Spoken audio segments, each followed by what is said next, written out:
Hello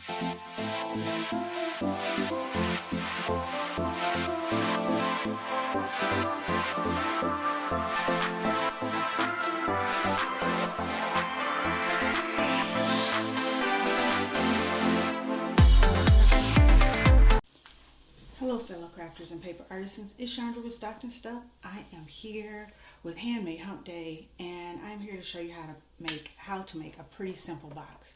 I did make it for my Christmas craft kit exchange, and so I'm going to show you how to make it here today. So I'm going to use this colorful red and white roses paper, and the first thing that you need to do, and it is a Park Lane from Joann's, and it is one-sided, and you can make it with this box with solid cardstock, and then make panels to decorate it, but I'm just going to make it straight from the cardstock. This is 110. I like to make my boxes with 110. You need to cut your paper down to 8.5 by 8. So I started with an 8.5 sheet of paper, so I just cut one side down to 8. To 8. So I'm gonna score on 3 sides at the 2-inch mark, and I'm going to leave one of the short sides, and I'm going to make sure I do that right. I'm going to leave one of the short sides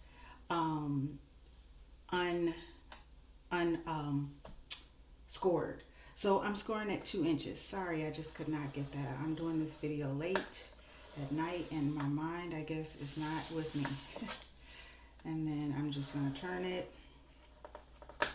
So this is my short side, that's 8. So I'm going to bring this into 6, and then I'm not going to score on that side. So if you see that, I have scores on 1, 2, 3, and then I'm going to do the same here at 2, and then at 2, and then I'm going to come in over here to 6. All right.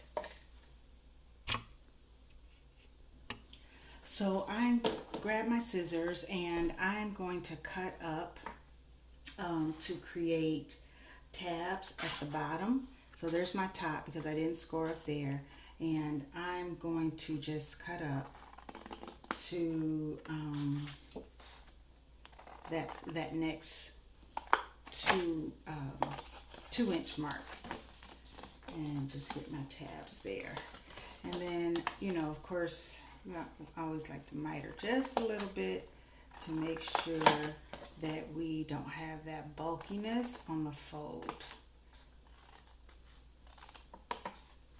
All right, and I'm going to go ahead and burnish that.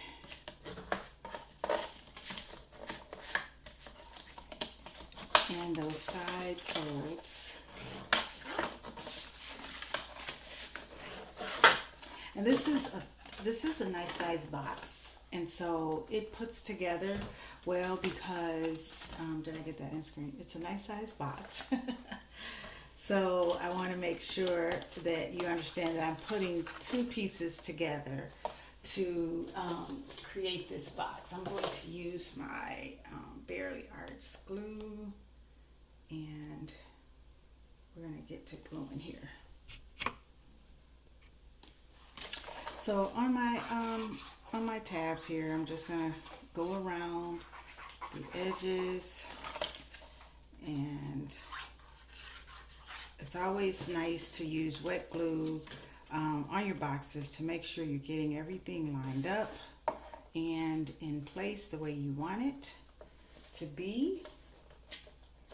And then I'm going to do the same thing to my other side. So that gives that one a chance to dry.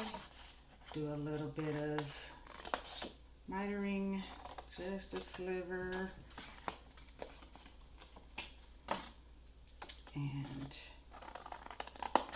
on this side as well. All right, and then I'm going to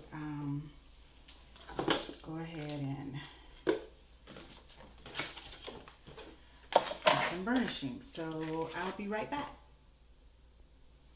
Okay, so even if you used, if you decide to use tape to do the bottoms, I'm really suggesting that you use wet glue to do this, to put the two box pieces together, because I did that. I decided I was going to use double-sided tape, and I tell you, I did not like the way that turned out at all. So I don't like the way that kind of sits up above the other. So I'm just going to give that box just a little bit, just a little miter there. Because remember, we need to eliminate that bulk. Let's see if that's enough, if I cut off enough there. I have to be careful because I don't, sorry if I was out of frame. I was just really cutting a little sliver off the side to see if that, yeah, that's better. All right, so I'm going to, now that I've decided this is my inside, I'm going to get some wet glue going here. And I'm not going to do a whole lot because we are going to do a lid on it, and I want to be able to have some room to really wiggle it in and get it the way I want to. So I'm going to lay it down and use my bone folder to kind of get it pressed in. So I'm happy with that. And then I may decide that I need to use a little more glue, but I'm going to take it easy for now and give it a moment. It's really humid here in Michigan. We have had rain, rain, rain. I don't live in Detroit, so I know you may have seen on national news how the freeway is really flooded out. But that freeway does run through my town, but that was further east of me. But we have had rain every day. We needed it, but it's been quite a bit. So everything just feels so moist around here. So the next thing I'm going to do is I'm going to decide if I'm using red or green for my lid. So I don't know. I don't want it to look too Christmassy, but I don't want it to be too boring. Maybe I should do a white lid. You know what? I think I do want to do white. So let me grab a piece of white. All right, so every time I make it, I measure my box just to make sure. So this is measuring right at 4 inches. So I'm going to cut this. I cut my cardstock at 3 and 7 inches by 6, and I'm going to score at 2 and 4 to get my 2 and 4. And then I like to, you don't have to do this, but I like the rounded corner on there. You know, I could have done something decorative. I never remember to pull out all my other little corner dies, but I could have, I got too much out. I could have done something decorative.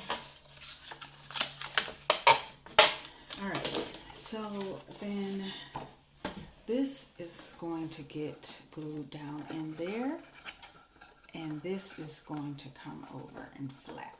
All right, there.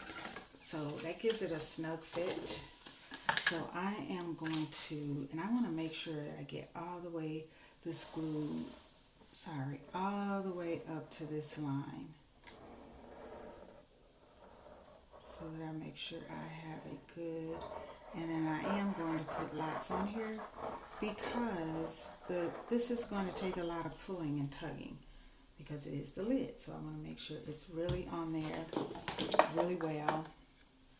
And so I need to decide, I think I'm going to have the seam where the box meets at the back. So I'm going to stick this right up to the edge, and I want to center it a little bit, because it does appear to be just a smidgen shorter than I thought it was going to be, which is okay.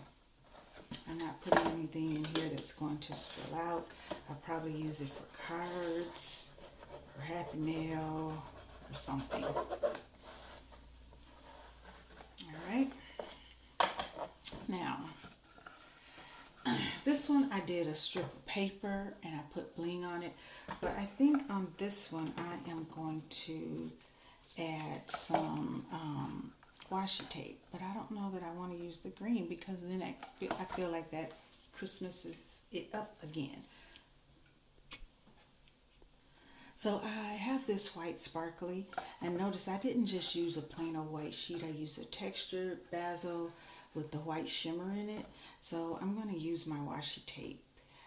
This is Scotch, so I don't, sometimes I add extra glue for washi, but it depends on what kind it is. But this is Scotch, so I'm feeling confident that this is going to stick okay. And I just took it right down the center. I may add just a little bit of glue under the bottom where I'm going to end it.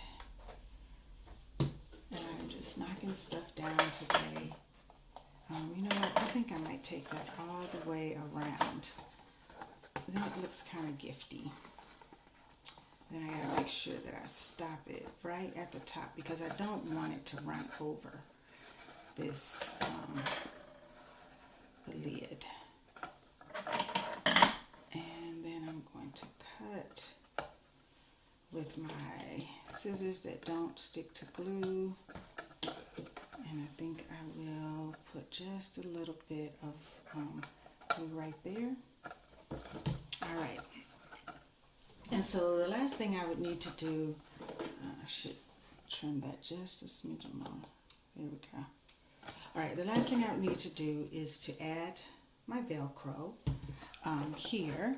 And if I want to embellish the lid, I can do that. I can add a rosette. I can add a bow.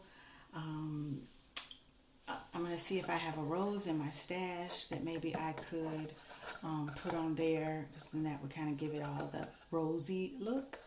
So I'm going to check to see if I have red. I don't usually buy red stuff. Not sure why I bought this paper. It's taking me forever to use it because it has all these different roses. But I think I probably bought it because it had some pink and green roses in this package, and then I got stuck with all these red ones. But there's the box. Like I said, you can decorate the lid, put a piece of Velcro there. If you see, mine is just Velcro. This one, the one I made already for the Christmas swap. And there you go, quick, simple, and it is a nice size box that you can put things in. Like I said, you could have made it in a solid and then decorated it, but I like, I have this printed paper and I wanted to show you how to do this real quick. So there you go. Thanks for watching.